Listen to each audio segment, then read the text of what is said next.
Hey now, it's your brother Marcus on the Element of Inspiration Brother Marcus podcast. And as always, I give you the best interviews on this side of the globe, whether we're dealing with celebrities and people of interest or the Element of Inspiration Brother Marcus quicker picker-uppers. Today, guess who we have, America? ZaK Williams, Philadelphia's own pride and joy. I want to give like a long intro, but you know I don't like doing all that. I like people to talk about themselves. But I need to say this.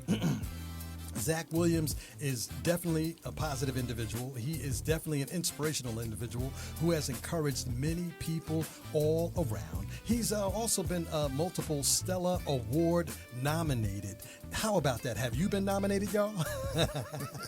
Number one record on the Billboard charts, multiple top charting choir songs, and I'm just excited to have him here today. He's worked with a lot of people, from Ricky Dillard to Kurt Carr to Kim Burrell, and so many different other people, and also Donald Lawrence and the Tri-City Singers. You know those folks. Dottie Peoples, Tremaine Hawkins, Dorinda Clark Cole, Dietrich Haddon, Pastor Shirley Caesar. Man, the list goes on and on and on and on and on. And again, I'm glad that he's here. He doesn't really care for all of the accolades, but I need to let y'all know the authenticity of the person that is in the building with us today, ladies and gentlemen. Show some churchified with churchification agape love for none other than One Accord's leader of the pack, ZaK Williams. How you doing, man? What's up, bro? How you doing? Man, I'm good. It's so good to have you in the Element of Inspiration studios, man. I'm glad to be here. Man, I don't even know where to begin. You're the things that you've done, the achievements that you've accomplished, yes, sir. The records that you've made. All right, so you know what? I'm going to do what I do with everyone else. Where were you born, man? Where were you born? Right here in Philadelphia. Philly, born and bred. Philadelphia, born and raised. The town of Will Smith, Jill Scott. That's right. And all of these other prolific, hot, talented artists. Yeah. And you're leading the pack right now. And I know you don't really care for that stuff. But, I appreciate it. But you are. Now, we're going to ask a lot of personal questions because I want people, to get to know you. So, brothers and sisters, mother and father, were you raised with both parents or one? Mm-hmm. Both parents and my brother. Oh, man, I'm so jealous. Mm-hmm. Yeah, the mama and the daddy? Mommy and daddy. All right, interview's over. He had both parents. This is so unfair. Yep. And you have siblings, right? My brother. Okay, all right. And is he still with us? Yes. He's still with us. Yes. And so which one of you are the better musician and artist? Well, I'm the musician. He's the preacher. Oh, he's a preacher. Yeah. A preacher, yeah, like he's a preacher. Pontificate like the Pope type preacher. That's, bring the word preacher. That's him. Man. This is amazing. So your parents have got to be excited about what they brought into the world. Yes, I'm sure they were. Yeah. Yeah. And so your parents are no longer with us? No, sir. Oh man. Yeah. So they've walked off to be with the Lord. Mm-hmm. How many years? My mother died in 2012, and then my father passed in 98. Yeah. I'll say that they've been gone for quite a while. Yeah, man. for quite a while. Ooh, sorry to bring all that up. That's all right. I just want people to know that you are a regular person, that you go through different things and stuff like that. So when you first realized that you had a talent, you were on the radio show with me, and you were saying around the age of 16. Mm-hmm. But you had, you were dabbling with music before. Oh, well, I was playing when I was a little kid. I was like, 4 or 5 years old. Mm-hmm. So basically, the story goes, I would play on the back of the bench at the church in Macedonia. Chester Peak was my first music teacher. He was the minister of music of Macedonia Free Baptist Church. And my mother told me that I would sit on the back of the bench on a chair and just bang on the bench every Sunday. So she would take me up there and sit me next to him on the organ while he plays. Wow. And that's how it started. That's crazy. Yeah, natural. Kind of like a Ray Charles movie. Pretty much. But you can see. Right. Right. No offense, Ray Charles. We love you. God rest your soul. Right. It was a movie that we saw. Right. So that's where that comes in. I don't want nobody coming for us. Yeah. But you do have a lot of talent. Yes, sir. Now, how many instruments do you play? 6. And give the rundown on these instruments. I play piano, I play organ, I play drums, I play bass, I play guitar, and I play saxophone. You play saxophone? Yeah. Get out of here. Mm-hmm. You play everything. Yes, sir. But because you play all of those pretty well, is there one that you would choose over the other? The organ. The organ. I love the organ. Why is that? It's just that's just my instrument. I just love the organ. I love the sound of a good Hammond organ. Oh, good. Listen, I tell everybody, bro, wherever you go, in order to have good church, you got to have a Hammond organ in there. Wow. It must be in there. It must be. Got to be. Got to be. Got to have a beat up one with a Leslie. There you go. Yeah. Now, before we go any further, I want people to get some information on how to reach you. Sure. Because this is important. Ladies and gentlemen, we got ZaK Williams in the building. ZaK Williams of One Accord. Please do not get it twisted. There's other artists with the same name, and we love them all. We love everybody. But this is ZaK Williams with One Accord. Yes, sir. Okay. So how can people get in touch with you? I'm on, you get in social media, on Facebook, ZaK Williams, on Instagram, ZaK Will Music. Yeah. All right. So, because you're a celebrity, and I know you hate this, I know you don't despise it, so to speak, but you really don't care for all that, But you are a celebrity, so you got to deal with it. I appreciate it. How does that affect you when you have to go out and minister? It doesn't. I've just been blessed to have people around me, to help keep me grounded. Is your wife one of those people? Absolutely. Yeah. My wife and my brother Henry. Pastor Henry. Yeah. Let's get it right, because ain't nobody gonna be calling up here talking about he called me Henry. Like, hey man. Yeah. And Aaron, they keep me grounded. They keep me grounded. And like I was saying when we were talking earlier, my mother was the kind of person she despised arrogance. And she told me, she said, I don't care what you do or how great you get, you still gonna be ZaK Williams. You still gonna put on your pants 1 foot at a time. Wow. 1 leg at a time. And it's interesting because when I met you years ago, we always talk about this, that you're the same person. You say I'm the same person. You're the same person. Yes, sir. When I first met you, you cut like I call you like the gentle giant. Wow. You're not like running your mouth and trying to be seen. Nope. You're just more like, look, I'm here to do what I gotta do. Yep. I'm ready to do it when y'all call me up to do it. Yep. And you've always maintained that same vibe. Yep. And that's what I like about the authenticity of ZaK Williams. Yep. Now let's talk about when you grew up in Philly. Yes, sir. All right. How did you do in school? What kind of student were you in school? In school, all I wanted to do was music. Really? Yes. I mean, so I did all right. I was in sports as well. What did you play? Basketball. Were you good? I was very good. Wow. NBA type good? Yes. Wow. But my dad would not hear of it. Wow. Because he knew you were anointed. He would not hear of it. He was like, "You can't play basketball because you can't mess up your hands."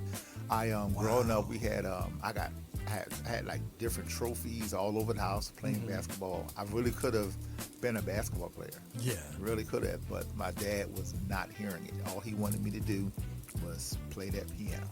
Wow. And that, you know what? We are missing fathers that are like that. Like, absolutely. And no offense to any disciplinarian fathers like Joe Jackson. Right. You know what I'm saying? Your father. Yeah. You know what I'm saying? No, I'm not going to allow you to be in the streets to do these things, to play basketball, to hang out. But they weren't trying to deprive you. Right. It was more like they knew that you were a supernatural prodigy that needs to be utilized for the purpose of God. Exactly. And sometimes, people today, they get these talents or half a talent. Yeah. And they think that they... Yeah, you're right. And again, we're not taking shots at anybody. Oh, no. It is what it is. But it is what it is. You come from a two-parent household, which I totally admire. That's probably what gives you your spiritual balance. Yes, sir. And even hearing about you being a dad to 5 children. Yes. It's powerful because we talked about that on the radio. Yep. And so now that you've done music, you've been around a lot of celebrities in the music business, probably mostly gospel and some secular. Do you see the differentiation between the two? Absolutely. Absolutely. Yeah. Some is the mentality. So I'm just going to say this and then get off of it. Some of the gospel artists that I've been privileged to encounter, let's just say some aren't just the pleasant people. Right. Oh, man, I've got a few. Yeah. And it was hard for me in the very beginning. Mm-hmm. I'm sure it was for you. Oh, yes. To see that some people are just regular people and Yes. a little too regular. Yes. And it kind of like says, wait a minute. Yeah. Everything that I believe, it's not everything that we believe is a lie. Right. Everything that they're doing, it kind of makes you question. Exactly. Like, wait a minute. Exactly. You got to live. You can't. You know what I mean? Yeah. So, now, as being an artist yourself, Mm-hmm. what keeps you like focused on not becoming, arrogant, becoming industry, so Mm-hmm. to speak? Because you know what what happens in the industry. You know what I mean? What keeps you really, really focused? Do you spend a lot of time in prayer, reading your word? Yep. I want people to understand, like, who is ZaK Williams? What keeps me focused is the reality that at any given moment, God can take it all away. If I abuse it. He can easily, I can wake up the next morning and not be able to do any of this. Wow. At all. So the fear of that Alone. I would say that's the number one thing. Yeah. You have to treat people with respect, even if they don't do it to you. Yeah. And you also have to, in this line of work in ministry, you have to always be approachable because Yes. you are the witness. You are what they see. I can't be out there just wilding out and just doing whatever, and somebody see me, that's messing up my witness. Yeah. I'm not saying that you do stuff behind closed doors. I'm not talking about that. Right. I'm saying when you're dealing with people, you have to be a people person. You got to be the same. You got to be approachable. You got to be humble. Yes. And that's the way. That's the way I try to pattern myself to be all the time. And you are that way because, like I said, man, every time I see you in different settings, you're the same. Yes, sir. When I hit you up on social media, you never not acknowledge, Brother Marcus hit me up. Absolutely. Like if I send like a flyer or something, I don't expect you to respond to that. That's kind of like I'm just posting stuff. Right, You know right, what I'm saying? right. But if I hit you up, like I hit you up the other day and I was like, hey man, what's up? It wasn't more than like 10 minutes. Yep. As You soon know as what I I was mean? singing, I was like, "Oh, the bro, let me hit it back." Yeah. I was like, he hit me up. Like he's responding. I said, Lord Jesus, what's happening here? Now I want to talk a little bit about faith and relationships. Your faith and your relationship with God. Who is God to you personally, beyond the stage and the spotlight? one word. Everything. That encompasses all. That's it. That's the answer. God is everything. He's the Wow. source. He's my strength. I thought you were going to show off and be like, he's El Shaddai, Jehovah Rapha. I'm not doing all that. I'm not doing that. I'm just one word will suffice. Yes. God is everything. Has your relationship with God allowed you to evolve since forming the choir in 2003? I would say yes. Yeah. Because before that, I was connected to the church, but I was not integrated or in the church.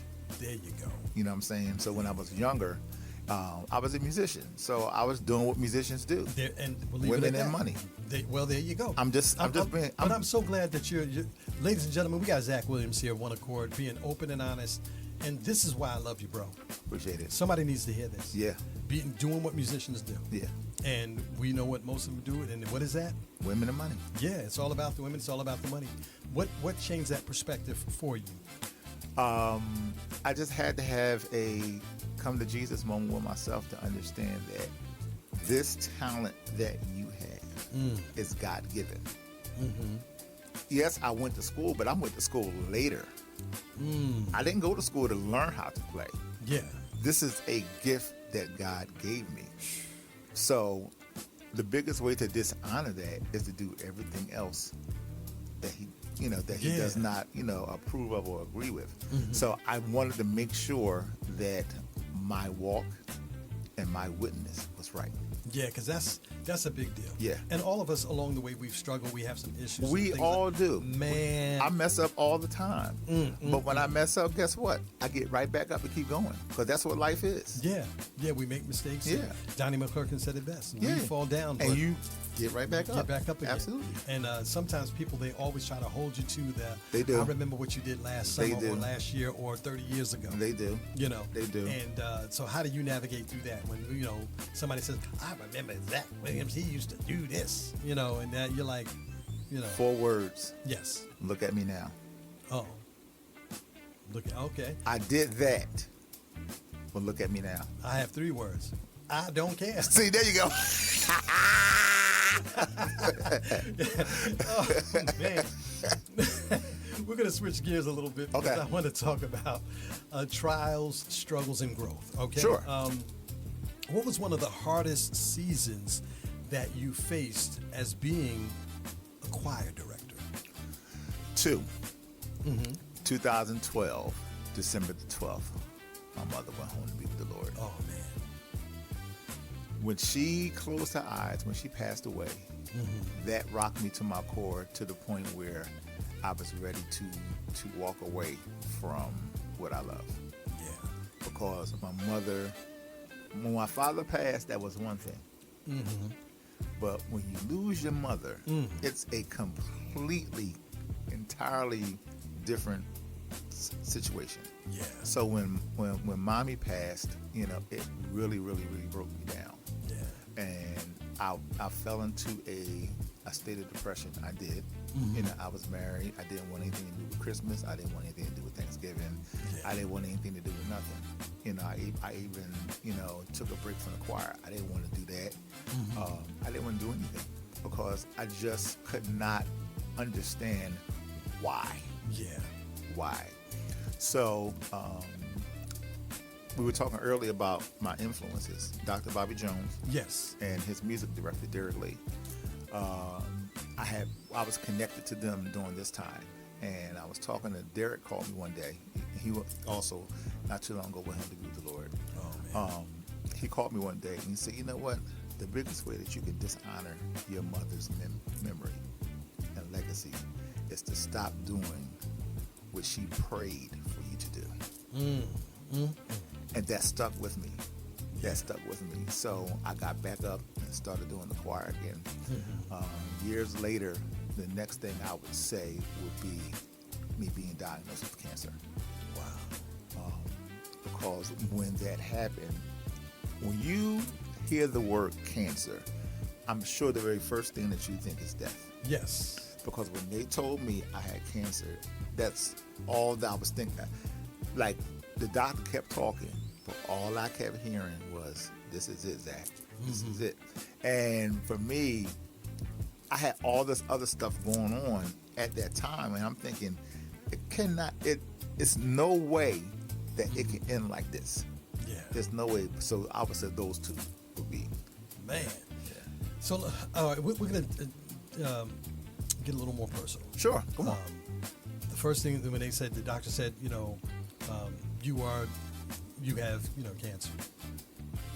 First thing came to your mind, death. Yep. What other thoughts came to your mind? I can't be without my children, my family, my wife, my career. Is it all going to stop now? Yeah. Because I had a loss right before then. One of my brothers, close brother, Kevin Lemons from Atlanta, he has a choir. We had just buried him. Oh, wow. A year prior. And then I got that diagnosis, and then my uncle passed because we both got diagnosed the same day. And 2 months later, now he's gone. Wow. And now I'm sitting with the same diagnosis. So, yeah. Man. So, and the reason why I wanted to ask that question, because a lot of people, they see you. Yeah. They hear your records on the radio. Yeah. You know, they see what God is using you to do out in the public, traveling, touring. Yeah. But a lot of, my mother used to say, Marcus, many see, but few know. No, they don't. You know, and how long did you keep that to just your close circle? So when I got diagnosed, I only told, of course, my wife was with me, and I told she's my cousin, but she's more like my sister, my best friend. I told Dee, and I told my brother. Okay. That was it. Because I just didn't know how to process it. Yeah. You know what I'm saying? And I told Michi. Michi's my brother. Even though I'm signed to his record label, that's my brother. Yeah. So, Michi's cool. Yeah. So Love he's that one. guy. He's one of the first people that I called.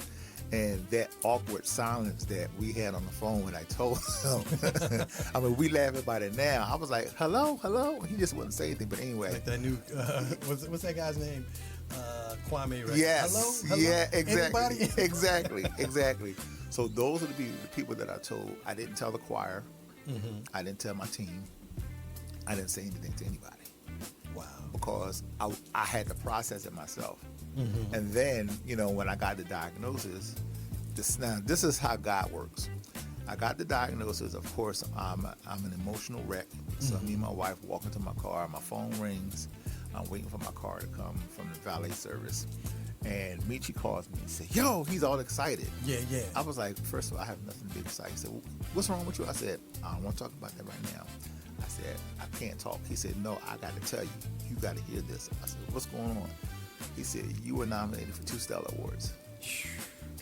That's the real definition of bittersweet. Yes. That day was crazy. So It was like you couldn't even celebrate. I couldn't celebrate that. And then I got off the phone with him. I get in the car. Man calls me when I'm on Roosevelt Boulevard and says, bro, listen, I was just talking to John, right? And I let him see a clip of the choir. He wants you to do the tour with the choir. So now I got the diagnosis, got nominated for 2 Stellar Awards, and John Legend wants my choir to tour with him. All in the same day.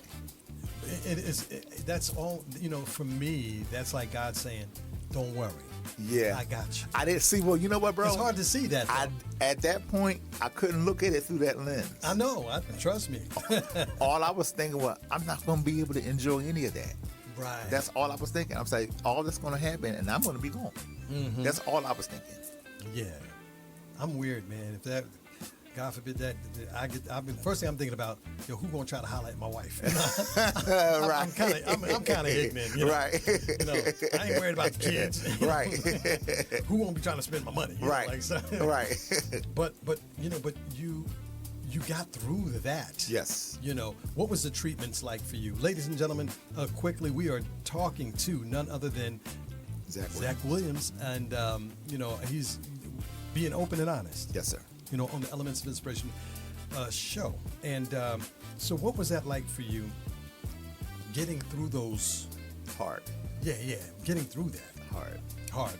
So I went to, my schedule was every other Wednesday, 3 hours. Wow. For chemo. So when I got chemo on Wednesday, it took me 2 days to recover. What do you mean? So once I got the treatment on Wednesday, Thursday I was in bed. Friday I was in bed. I didn't start feeling halfway better until like Friday night and Saturday. It makes you really tired. Yeah, it makes you really tired. Yeah, yeah. It makes you tired. Makes you weak. It makes you don't want to do anything. You don't want to do anything. So it always took a lot out of me. So that was my schedule every other Wednesday. Wow. And then the next round of treatments was every week.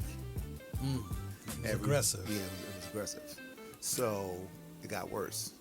So it was like got out the car. My wife had to actually, her and my daughter helped me up the steps. Somebody would have to be in front of me. She would be in the back of me pushing me because I had no strength to do anything. Wow. I couldn't even put on my shoes, bro. Couldn't even put on my socks.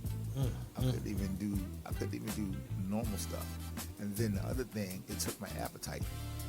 Oh man. I couldn't eat. And then when I did eat, everything was nasty. Wow. Everything was nasty. So it was hard. And they told me what it would be like. But I'm still not thinking. I still wasn't thinking. And they told me that because I had the medicine that they put me on is called the Red Devil. And that's the most aggressive form of chemotherapy. Yeah. So you can actually feel it going into your body. Like people can't see, but you can see. So right on this side, they had to have surgery, and they put a port inside of me. Right. And that's how I got the treatment. So every Wednesday, I got a needle that big. Wow, it's like 10, 12 inches. Yeah, that they stuck inside me to give me the medicine. So it was a lot, and that thing was very painful. So it was a lot. It was a lot. It was a lot. But man, I know it was a journey for you. It was a journey. It was a journey. You know, you first of all, big shout out to your wife. Yes. Love her, absolutely love her. She's a real supernatural, spiritual, biblical stormtrooper. Yep. You know what I'm saying? Yep. Right there by your side. Yep. And a lot of people, they don't know, you know, the things that you had to go through even dealing with that. Like the arguments that might have popped in. And she's like, you got to pull through. And you're like, I'm done. Like, you know, because everybody goes through like an emotional roller coaster. Yep. But when you seen yourself coming out of the woods. Yes. When you started, you know, getting up on one knee. Yep. Getting up on the next, you know, and standing up. And all of a sudden, that supernatural power of the Holy Ghost was starting to move, and you're being rejuvenated. You're talking good, and bro. all of a sudden, you start feeling your senses coming back. Absolutely. You start hearing God. Absolutely. What was that like for you to step back into the scene? Like, what's up? So here's the thing. All during the process, I never left the scene. So the choir, I had shut the choir down just a little bit just so I can get myself together, but we were still going out for engagements. I still did the tour with John Legend. Crazy story. So when I started chemo, the doctors told me that these are going to be the side effects. You're going to lose your weight. You're going to be fatigued. Your hair was going to fall out. Eyebrows, facial hair, all that stuff. And I wasn't thinking about any of that. Yeah. Day one of the tour, we did the sound check. Everything was great. 30 minutes to showtime. The choir's in their dressing room getting dressed. I'm in my dressing room getting dressed. Would you believe I got dressed? I got my comb out so I can comb my hair. As soon as I put that comb in my hair, it started falling out. Oh. It started falling out. I know you're like, what in the world? Complete and total devastation. My hair started falling out and my beard started coming out. You used to have a lot of hair on your head. Yeah, I did. You know. So and that was my thing. You know, I was faithfully sitting in my son's chair every Friday morning. First thing. I didn't care. First thing, I was always sitting there. But my hair fell out, so I went across the room, and the choir knew something was wrong because they were like, "What's going on?" So I bust out crying, and I told them what happened, and of course that set the room in a wreck. Oh man! So then all of the girls, they rallied around me, and when I went on stage, I smelled like a whole can of spritz because they spritzed my hair all the way down. I called my son. He said, "Pop, don't touch it. Don't do nothing to it. Let them spray it. Don't touch it." I said, "Okay." I told Man right before we went on stage. He said, "Are you serious?" So I took my hand and pulled my beard, and I pulled the chunk of my beard out. Wow. So he said, "What you gonna do?" So I said, "They got it. Okay, so we can do the show." So I did the show, and after it was over, he was like, "So what you want to do? What you want to do?" Because we had a couple shows that we had to do. Yeah. No problem. I finished out that leg of the tour. Yeah. When I went back for the next leg of the tour, I was completely bald. Wow. I had no facial hair at all, eyebrows, nothing, and I was unrecognizable. I was so unrecognizable till at the end of the show, John always introduces everybody. Yeah. So he turned around to the choir. He was like, "I don't know who this choir is, but I just want to thank them." He didn't even know who I was. Wow. He didn't know who I was. But I just kept on. I kept on. I went to the Stellar Awards, same thing. And that Wednesday, I did chemo. Thursday, I was on the airplane going to Vegas. Of course, it's like 200 degrees in Vegas. And that was a suicide mission. I got to Vegas. I couldn't even walk. So the whole time I was there, I was on a scooter the whole time. Now more and more people are looking. More people looking. Some people knew who I was. Some there's once that I was standing in line to do something, and Ricky Dillard was standing in front of me, and I know him very well. And I spoke to him. He was like, "Yeah, how you doing?" And turned around, and then he stopped. He said, "ZaK?" I was like, "Yes." Ricky Dillard's nuts. And And you know how animated he is. He just grabbed me and hugged me. He said, "What is going on?" So I told him I'm emotional. He's emotional, and every time I encountered someone, it was always the same thing. Wow. But I just stayed with it. I just stayed with it. The choir was singing. I couldn't direct, so I would just stand on the side, and they would sing. And I had Derek and Henry. They would be in front of the choir, and I would just stand on the side. While they do what they do. I would try to come out and do a song.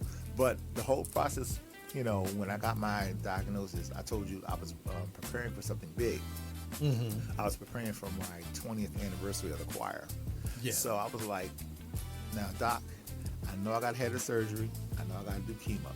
But listen, April the 27th, I have to stand on the stage with my choir. Yeah. And she said, well, right now, you're not medically released to do anything. We're going to conquer this first. This is much more important. Yeah. I said, understand, this is important to me too. April the 27th, I will be standing on that stage of my choir. I'm going to show you how God works. They told me I was going to have after I had a full mastectomy on my left side. That's where I had the cancer at. Yeah. So I had the mastectomy, they removed the breast, they removed the cancer, they did the lymph nodes, it spread, so they had to remove all the lymph nodes. So I have no lymph nodes on this side at all. So they told me you're going to have a home nurse, and she's going to come to your house for 8 weeks. Yeah. 8 weeks. Remember that number? 8 weeks. She said 8 weeks. So after week number 3, the nurses get ready to leave. She said, Mr. Williams, I'm going to discharge you today. Wow. She said, you're healing too fast. 1 week for the Father, one for the Son, Come one on. for the Holy Ghost. Come on. Week 3, Man. she said I'm going to discharge you. And I was discharged from home care after the 3rd week. Wow. So then next week I had to go back to see my doctor so they can take off the bandages, put new bandages on. She took off the bandages because I had a bandage that went all the way down to the yeah. So she took the bandage off and she just had a look on her face. I was like, something's not right. I can't take nothing else. Yeah. So her name was Dr. Lamb. She said, Mr. Williams, she said, you look amazing. I said, what do you mean? She said, you're healing too fast. So I'm like, well, what's going to happen now? She said, well, we're going to give you another bandage, but the bandage that we're going to give you is not, what we normally do. I'm not going to cover the whole thing up. I'm going to give you, this other bandage to give you, and your stitches are already falling out. Wow. Right, and that was only like a month in after I had the surgery. Praise God, man. So it was crazy. So, I went back the next time after that, because they sent me home with I had 3 drains because it was, draining or whatever like that. Yeah. And after I went to the second visit, they removed the drains. So the drains came off early, the bandage came off early, and then I started chemo right after that. So when I went to start chemo, the doctor came in. She said, Mr. Williams, I have some good news for you. I said, okay, well, what's happening? She said, you remember that concert you was telling me about on the 27th? I said, yes, this was the Wednesday before the concert. She said, it's Saturday, right? I was like, yes. She said, well, what if I told you, I'm just going to tell you, I'm going to officially release you today so that you can do what you want to do at your concert. Wow. The tears was just all over. I was just so emotional. I couldn't believe it. I said, are you serious? She said, you've been discharged from physical therapy. You've been discharged from regular therapy. She said, so there's no reason why you can't do it. Just don't overdo it. Yeah. So I never told the choir. I still didn't tell the choir anything. They just knew that because they had been having rehearsals all this time. Yeah. They knew something was up, but they didn't know what. And everybody's trying to figure out what's going on. So I told, Michi knew. Yeah. And then Henry is one of my best friends, and he knew. So they had rehearsal. My best friend Damien came to pick me up, took me to rehearsal. The choir didn't know I was coming, so I waited until they were like knee deep into the rehearsal. And in the middle of rehearsal, I just walk in, and the church, the choir just went crazy. Your presence alone, brother. And then that's when I told them what happened. I told him that that I had cancer. Yeah. I said, but I'm cancer free. Praise God. And it was just an emotional night. Emotional night, and we had the concert, and April the 27th, I stood in front of my choir to direct For the first time. for the first time in months. Wow. And it was an amazing feeling. Man, you definitely, God's got his hand on you. Yes. You know, even through all the ups and the downs and Yes. the trying times. Yes. God's got his hand on you. Yes. You know, and this is what people need to know, that God is a deliverer.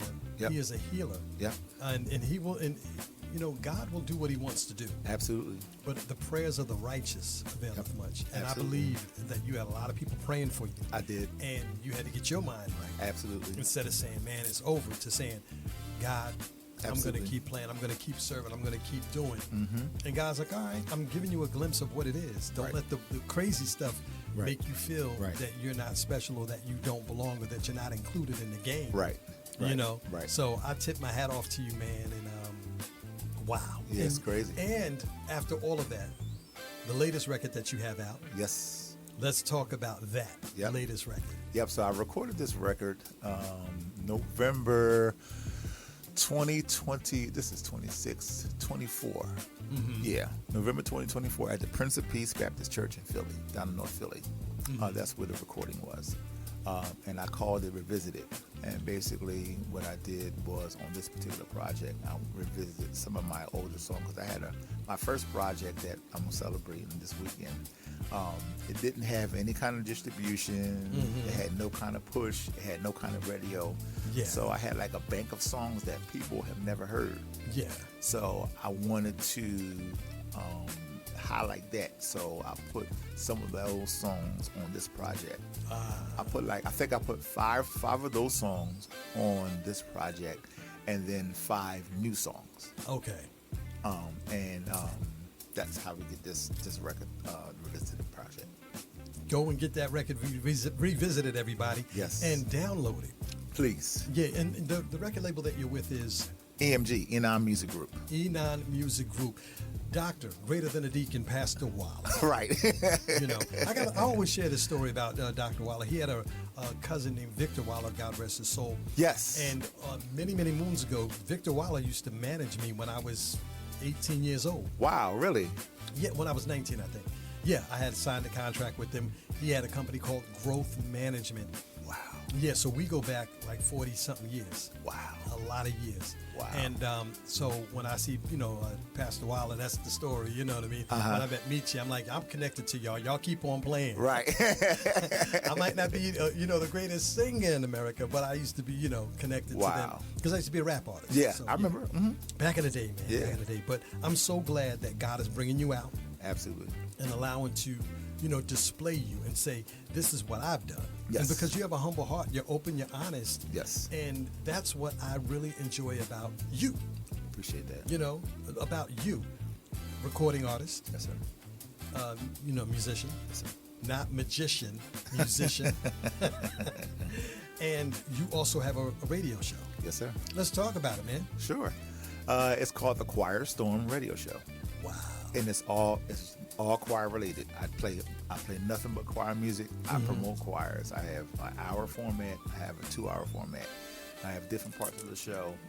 The best part of the show is my throwback segment. Oh, wow. Because throwback choir music is absolutely amazing. The authenticity of the hand claps, the audience. It's just amazing. That's my throwback segment. And then I have a segment I call Who Dat Choir. And choirs from all over the country send me music all the time, and I feature it. Now, what stations, or how can we, connect? Because I want people to know everything about ZaK Williams. So just go right to the Choir Storm Facebook page. Okay. I have a Choir Storm Facebook page. I have a Choir Storm Instagram page. And I post frequently every week. Every week I post the songs that I'm playing, and I have a schedule. So the show comes on. It starts on one time on Thursday, 2 times on Friday, 3 times on Saturday, twice on Sunday. Wow. And that's online. It's online. Everything's online. We're going to see if we can get you a radio situation. Oh, wow. Oh, yeah. Wow. Yeah. We don't... Listen. Wow. You're doing something ain't anybody else doing. Wow. I'm gonna make some calls. I'm gonna figure it out. Wow. I'm gonna figure it out. Because one of the things that me and you, we talked about before we, came into the studios and everything, that all of this stuff that goes on, it's not about us. No, nothing. At one time, we thought it was about us. I ain't gonna lie. I'm like, I'm Brother Mark. You know what I mean? I ain't gonna front. Right. But as we get older, the older we get, the wiser we become. Yes. So we share our resources. Yes. And this is what we need to be doing. Wow. You know what I'm saying? Quiet Storm, everybody. Check it out. Storm. We're gonna figure that out. It's okay. It's a good Even situation. if I have to put it up under the umbrella of the element of inspiration. Come on.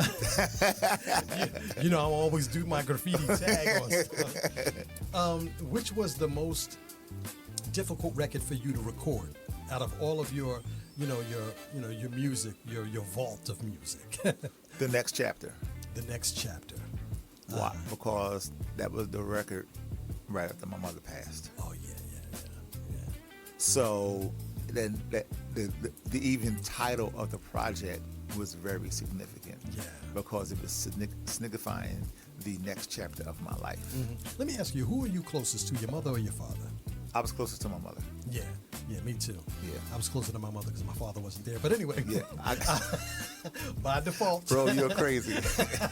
No shots fired. My father's long gone. I was raised with both parents, but I was a mama's boy. Like my dad, when I watched the Jackson story, that reminds me a lot of my father. Like my father was my first manager.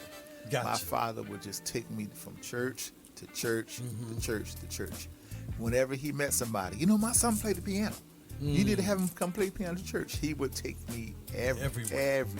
But then and I can imagine as a child, it's like, but then got on my nerves. Yeah, but as you got older, you're like, my dad really believed in me. Yeah, he really did. And sometimes we don't translate that.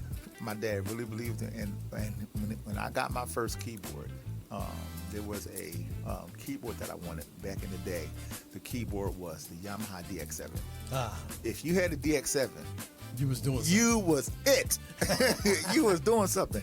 And I told my dad, I said, listen, I want a Yamaha DX7. So my dad took me to 8th Street Music Store when it was in Philly on 10th and Arch. Yeah. And in the second floor, I used to call it Keyboard Heaven. Because it was a bunch of keyboards in there, and you could just play whatever you want to. And they had a Yamaha DX7, and I saw how much it cost. That keyboard back then was like $1,300. That's a lot of money back then. My dad was like, "You see how much money this keyboard costs? This keyboard costs a lot of money." I said, "Well, Dad, this is what I want." I had a Casio at the time. Oh man! I said, "But I want a DX7. I want a DX7." So, lo and behold, my dad, worked and slaved and got me that Yamaha DX7. Wow. One Saturday morning, he said, "We're going to the store." I was like, "Where we going?" "We're going to the store."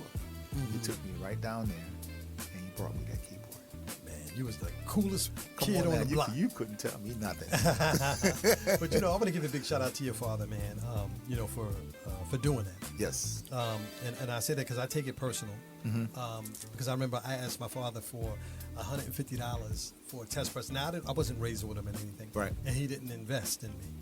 And but now I see the other side of why, and I'm okay with that. Right. But I remember my mother brought me a microphone, and that was like my first big gift because when I grew up I had a speech impediment. I used to stutter and all that. But my mother bought me a microphone, a realistic microphone, and bought me a little boombox one Christmas. I'll never forget it. Wow. And if you look at my life today, I'm on the radio. Yes. Talking on a microphone. Absolutely. So our parents, they see something and they invested. Yep. So big shout out to your father, man. Yes, sir. And I'm sorry that he's no longer here with us, but I'm sure he's probably looking at you like, son, you need to get over to that church. Yeah, I know. I know for sure. Wow, man. Well, listen, we got to wrap it up because you got other radio shows to do. You're on a radio tour right now. And I know we went overtime, but I'm sure you're going to come back. Yes, sir. Absolutely. You're always welcome to come back. Appreciate that. Ladies and gentlemen, look out for Quiet Storm. It's going to be on some radio station somewhere. We're going to figure that part out. Wow. Okay? We're going to make that happen. We'll just make a few phone calls and see what we can do. We're going to make it do what it do. Appreciate that, bro. But you want to give any shout outs to anybody, man? I want to shout out my wife, Tanya, and my kids. St. Philip's Baptist Church, Pastor Marvin Harris, and Garland Michi Waller and the Enon Music Group. All right. How can people get in touch with you? All you gotta do is, like I said, social media. That's the easiest way. ZaK Williams on Facebook, and on Instagram is ZaK Will Music, MUZIK. All right, y'all. Got it. Get it. Got it. Good. And as we say on the radio, don't touch that dial. But in this case, don't touch that podcast. ZaK Williams is in the building. Wait a minute. He's leaving the building, y'all. We'll be right back. Don't touch that dial.